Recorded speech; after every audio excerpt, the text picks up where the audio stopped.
Bienvenidos. Esta es Teoría de la Computación y en esta ocasión vamos a ver máquinas de Turing. Una máquina de Turing, o TM por sus siglas en inglés, es un modelo más general de las computadoras.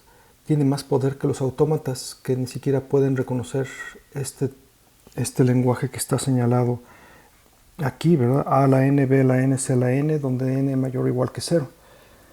Reconocen este y muchos otros lenguajes más complicados. Sin embargo, su apariencia es similar a la de los autómatas y son máquinas de estados finitos.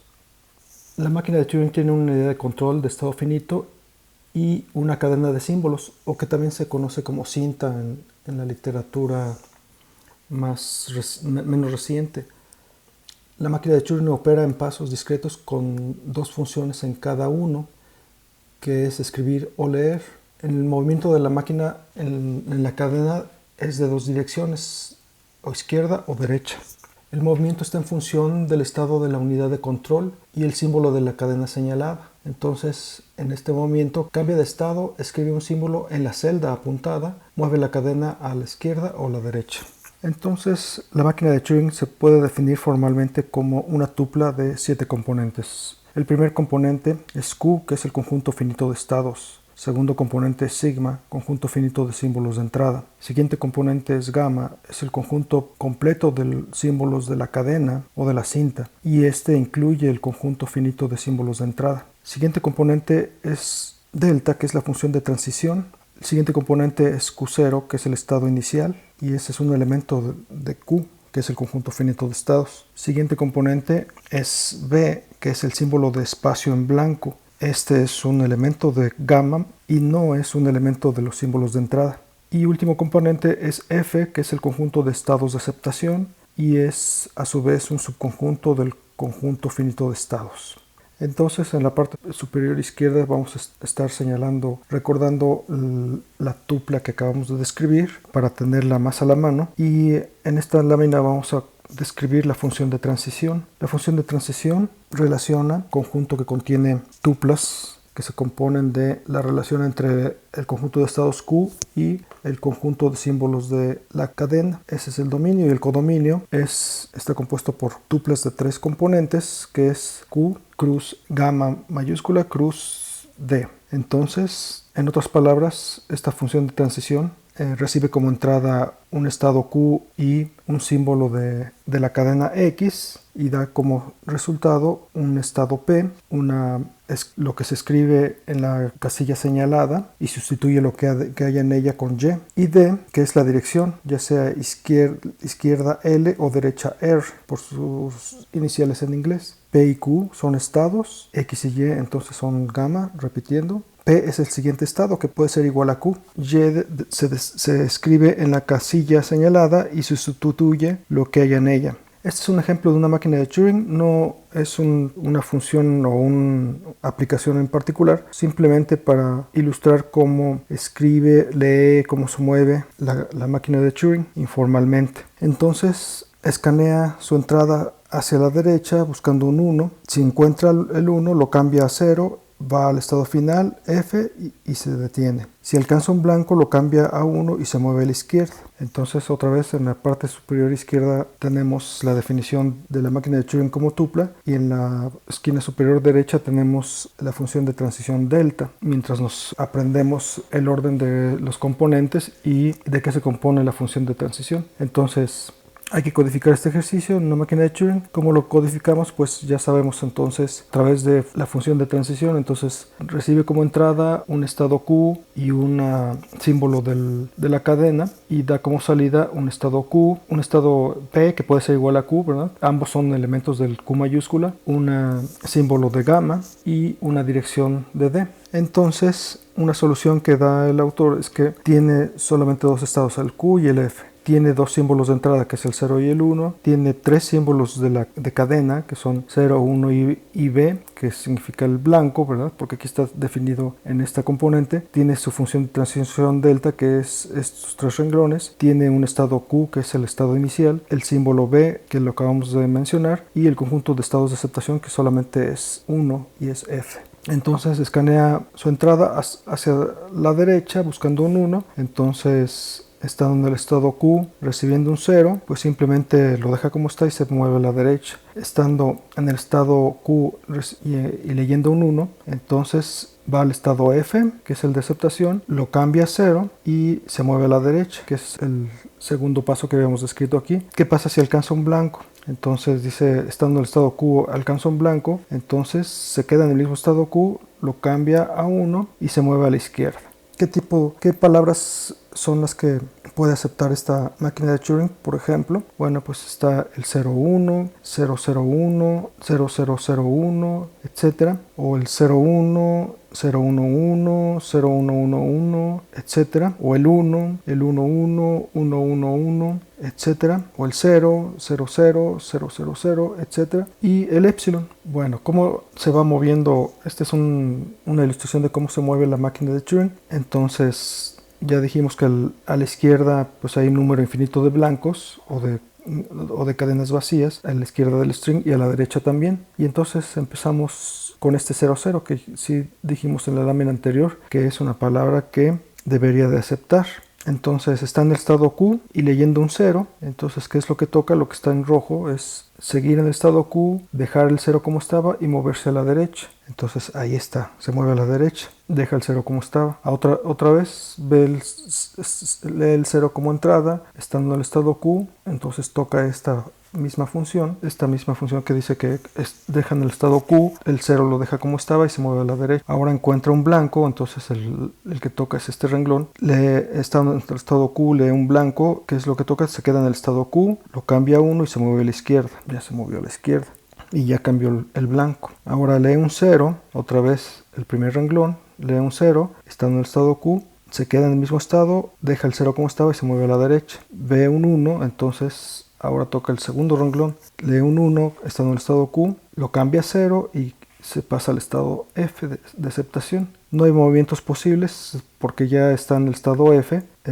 no hay ninguna transición que diga qué hacer cuando está en el F. Entonces la máquina de Turing se detiene y como está en un estado de aceptación, pues acepta esa palabra. Bueno, ¿cómo podemos describir los movimientos de una máquina de Turing formalmente? Pues con esta descripción instantánea ODI. Entonces esta descripción instantánea pues se forma de caracteres x1, x2 hasta xi-1. Después sigue Q, que es el estado de la máquina de Turing, y después sigue xi más 1 hasta xn. Entonces tenemos n símbolos. El Q está a la izquierda del estado xi, quiere decir que está apuntando al iésimo símbolo.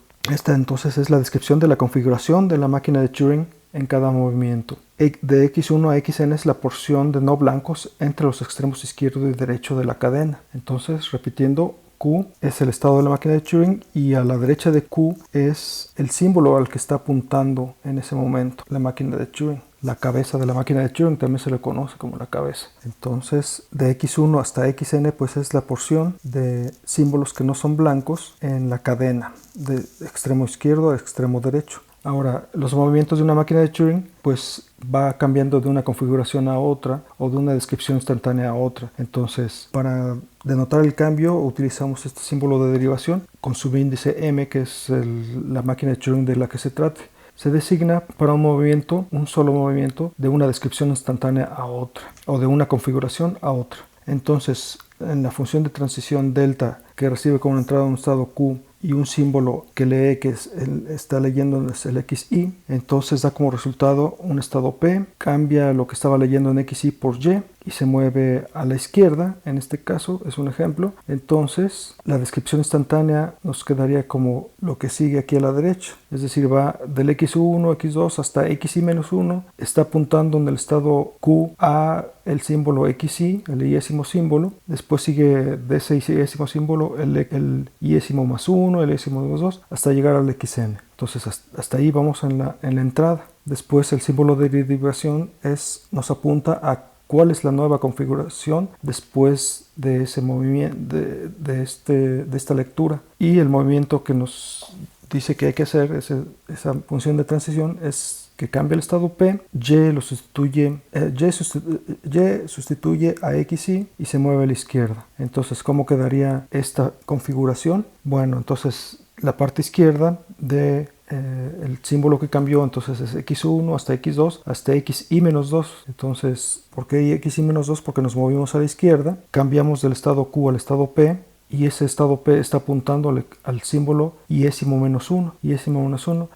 Al símbolo iésimo ya lo ha cambiado por la y el iésimo-1 queda sin cambios, el iésimo-2 hasta el enésimo símbolo. Entonces esto es una descripción instantánea en un solo paso, que cambia de una configuración a otra. Ahora, este símbolo, que es el símbolo de derivación, pero ahora con una estrella arriba, se designa para hacer o más movimientos de una descripción instantánea a otra, o de una configuración a otra. Entonces, aquí está el símbolo que decíamos de un solo movimiento, es el que está dividiendo en la parte izquierda, que es como estamos leyendo la configuración inicial, y la parte derecha de este símbolo que está encerrado en rojo, de cómo queda la nueva configuración después de haber pasado el estado P, de haber sustituido XY por y a qué símbolo va a estar apuntando esta máquina de Turing, es decir, a la izquierda de Y, que es un símbolo menos, que es el XY-1. Es decir, el estado Q se mueve a la izquierda porque es donde está la cabeza de lectura de ese símbolo, del iésimo símbolo, se mueve a la izquierda del iésimo-1. Entonces va a estar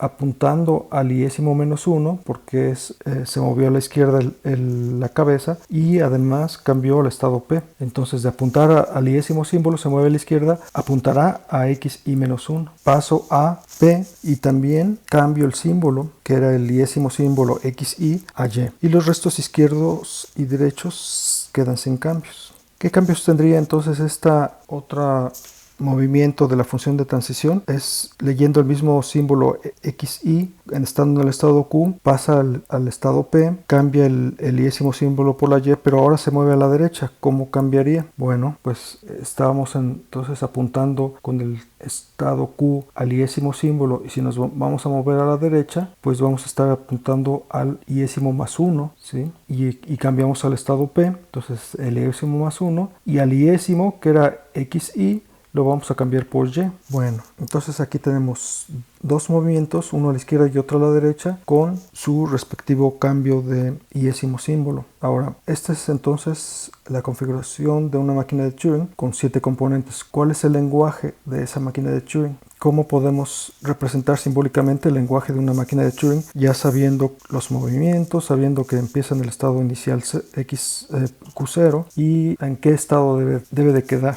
Bueno, aquí tenemos entonces el lenguaje de una máquina de Turing M es igual al conjunto de palabras W, tales que el estado Q0 apunta al primer símbolo de la cadena W, y en 0 más pasos esa configuración cambia a un alfa que precede a un estado P, luego P apunta a una cadena beta, y esa P es un elemento del conjunto de estados de aceptación. Alfa y beta son cadenas de 0 o más símbolos que pertenecen al conjunto formados por símbolos del conjunto de cadena, y W es una cadena que podría ser incluso vacía. Bueno, esta es una manera de verlo. La otra es desarrollando toda esa cadena W. Entonces es el conjunto de conjunto de palabras W.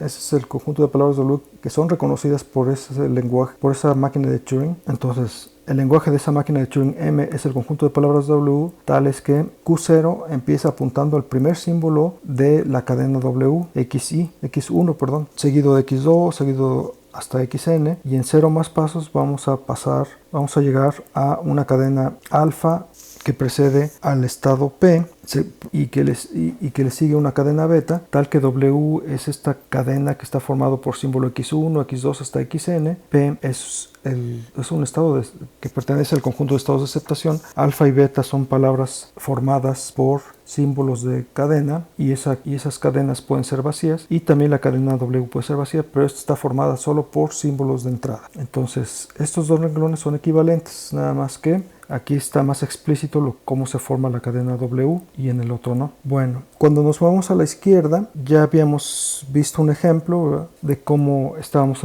apuntando al estado al símbolo X I o al iésimo símbolo estando en el estado Q y pasamos al estado P. Si nos movemos a la izquierda y cambiamos el iésimo símbolo por, entonces estaría P seguida de el iésimo menos un símbolo. Después el iésimo símbolo ahora es Y y el iésimo más 1 y siguientes están sin cambio. Pero ¿qué pasaría si este iésimo símbolo fuera el primero? Es decir, Q está apuntando al primer símbolo de la cadena, la cabeza de la máquina de Turing está apuntando al primer símbolo de la cadena y está en el estado Q. Entonces dice que al estar en ese estado Q y apuntar al X1, es decir, el primer símbolo de la cadena, y luego nos movemos a la izquierda, entonces ¿cómo quedaría la configuración en un paso? Bueno, pues dice pasamos al estado P, pero ahora como nos movemos a la izquierda, pues hay un espacio en blanco. Y después sigue el primer símbolo, que era X1 y ahora es Y. Y después el segundo símbolo, X2 hasta XN. Ahora, otra excepción de moverse a la izquierda cuando I es igual a N y la Y es igual a un blanco. ¿Cuál es el cambio? Bueno, pues cuando I es igual a N, entonces estamos apuntando al último símbolo de la cadena y utilizamos el estado Q a la izquierda de ese símbolo de la cadena. Y dice que nos movemos a la izquierda y cambiamos ese enésimo símbolo por una Y. Entonces, ¿cómo queda la cadena? Pues X1, X2 hasta Xn-2. Cambiamos al estado P y la cabeza apunta al enésimo símbolo menos 1, al enésimo símbolo menos 1 y el enésimo símbolo fue sustituido por un blanco, por eso ya no lo movemos aquí, ya no vemos XN acá ni nada. Otra de las excepciones es cuando ahora nos movemos a la derecha. ¿Y qué pasa si la I es igual a la N? Es decir, estamos en el estado Q y estamos leyendo el símbolo enésimo de la cadena. ¿Qué cambios hay? Bueno, entonces ahora ese estado Q, en lugar de estar apuntando al enésimo símbolo, pero como I es igual a N, entonces va a estar apuntando a este enésimo símbolo. Bueno, pues la cadena queda como esto, ¿verdad? Entonces estamos en el estado Q, la cabeza de la máquina de Turing apunta al enésimo símbolo, es decir, al último, y nos movemos a la derecha. Pues ya no hay símbolos después del enésimo símbolo, es decir, queda todo esto a la izquierda de la Q sin cambios, pero donde estaba la Q, estaba apuntando al enésimo símbolo, lo cambiamos por una Y. Y después pasamos al estado P y nos movemos a la derecha. Esto quiere decir que ahora en lugar de estar apuntando al último símbolo de la cadena, ahora estamos apuntando a un blanco o una cadena vacía. Entonces esa es una excepción. Otra excepción es cuando la I es igual a 1, es decir, en lugar de estar apuntando al último símbolo de cadena, estamos apuntando al primer símbolo de la cadena, estamos en el estado Q y nos movemos a la derecha. Entonces estamos en el estado Q apuntando al primer símbolo de la cadena y nos movemos a la derecha. Entonces vamos a pasar al estado P, como aquí nos dice. Ahora vamos a estar apuntando al segundo símbolo de la cadena y como sustituimos por Y, que es un blanco, entonces ya no vemos símbolos a la izquierda de P. Bueno, vamos a ver un ejemplo de cómo programar una máquina de Turing para que reconozca este lenguaje. Este lenguaje ya habíamos dicho que no es regular, pero sí lo puede reconocer un autómata a pila o una gramática de libre contexto también. Entonces una máquina de Turing también debe ser capaz de reconocer todos los lenguajes regulares y los no regulares y todavía muchos más. Bueno, entonces, ¿cuál es el plan? Pues vamos a formar una tabla para la función de transición. Señalamos cuál es el estado inicial, tenemos solamente dos símbolos de entrada, que es el 0 y el 1. El autor propone que tengamos otros dos símbolos de cadena y el símbolo de blanco. Este ya lo habíamos resuelto entonces con un autómata pila no determinista y la forma de representarlo pues en una máquina de Turing es con una tabla de transiciones o con un diagrama de transiciones. Pero ¿cómo codificamos el diagrama de transiciones? Bueno, pues es parecido al autómata, a pila. Entonces A va a ser el símbolo que estamos leyendo, Y va a ser lo que va a sustituir al símbolo que estamos apuntando con la cabeza de la máquina de Turing, y D va a ser la dirección a la que vamos a mover dicha cabeza. Bueno, entonces este lenguaje es una secuencia finita de ceros y unos en cadena, precedida y seguida de un número infinito de blancos, que vamos a representar esos blancos con este símbolo. Lo que propone este autor es que cambiar un 0 a X y luego un 1 a Y hasta que todos los ceros y unos coincidan. Esta es la manera como va a funcionar en muy general esta máquina de Turing para reconocer este lenguaje. Bueno, ya con más detalle es que vamos a cambiar repetidamente un 0 a X y movemos a la derecha sobre cualquier 0 o Y que se tope hasta encontrar un 1. Este lo podemos visualizar como un estado. Luego, cuando encuentra el 1, lo cambia a Y y se mueve a la izquierda sobre las Ys y ceros que se tope hasta encontrar una X. Entonces, eso fue un movimiento a la izquierda. El anterior es un movimiento a la derecha.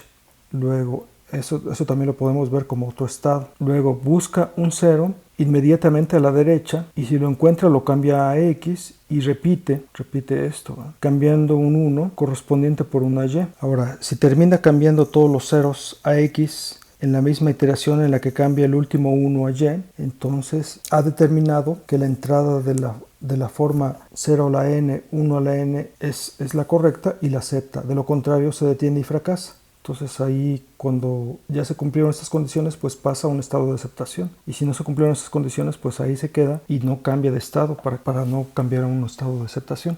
Entonces todas son pistas, puedes tratar de visualizar entonces cómo quedaría la máquina de Turing o antes de visualizar la máquina de Turing, ¿cómo lo harías tú a mano con esas reglas de la máquina de Turing? Que solamente te puedes mover a la izquierda o a la derecha, puedes leer y escribir o dejar como estaba lo que estabas leyendo.